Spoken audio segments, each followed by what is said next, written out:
Encouraging our kids to talk about their feelings is enough of a challenge, right? And then you add the pressure of being tough physically and mentally to keep a starting spot on a sports team. It's the kind of stigma that could make any young athlete just shut down. And that makes it that much more important to take time to talk with your kids. Here's Danica Lewis.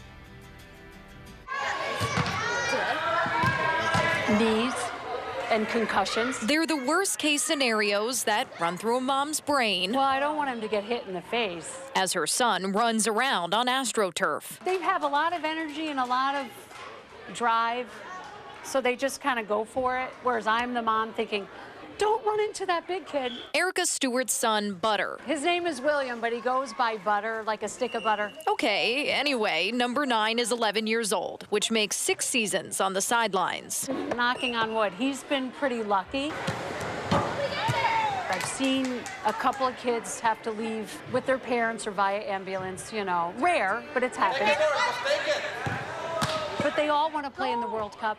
They all want to be Ronaldo and Messi, so they don't think about that, you know? With every passing year, there's more and more pressure. Now, not to take anything away from the kids, but Dr. Claudia Reardon watched her brother endure some of the most intense pressure an athlete can experience running for Team USA. We're talking even 1/100th of a second, because that can be the difference between fame and fortune and second place when it comes to top-level elite sport. It's what led Dr. Reardon to her career as a sports psychiatrist. Currently, she treats any Badger athlete who may struggle with the stresses of playing at that level. It is really hard for the athlete who, of course, can't show any signs of weakness on the playing field or on the court, right?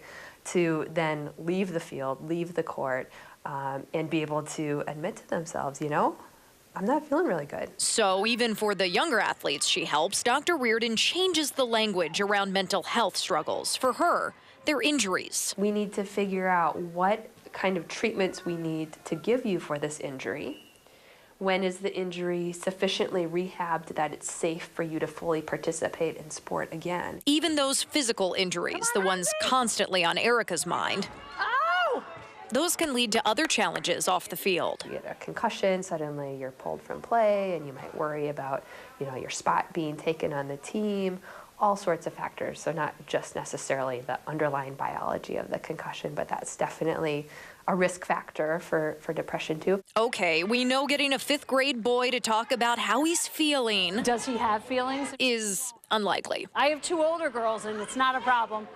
So he just doesn't want to talk a lot. So before some of those deeper conversations begin, Dr. Reardon tries to figure out how someone's sport and their mental health connect. One, there's something about the sport that caused or worsened the mental illness.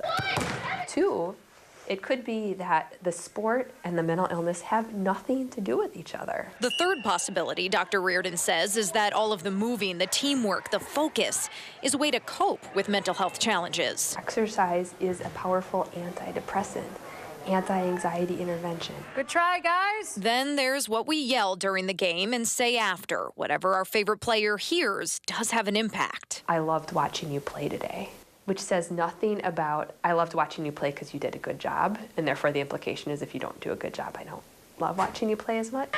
So you got to kind of remind him it's just a game, just for fun. Because even if Butter isn't always talking about what's going on inside his head, Erica will be right outside the wall. Yes, worrying. You know, even if I'm cheering out here, it's still for fun. But always looking out for her number 1, number 9. Come on, Butter! Go, Butter! Danica Lewis, WISC News 3. If you're looking for other resources or ways to talk about the topic of mental health, you can always go to our Time to Talk page. Our partners at SSM Health provide weekly tips, advice from doctors, and much more. Just go to channel3000.com/timeforkids.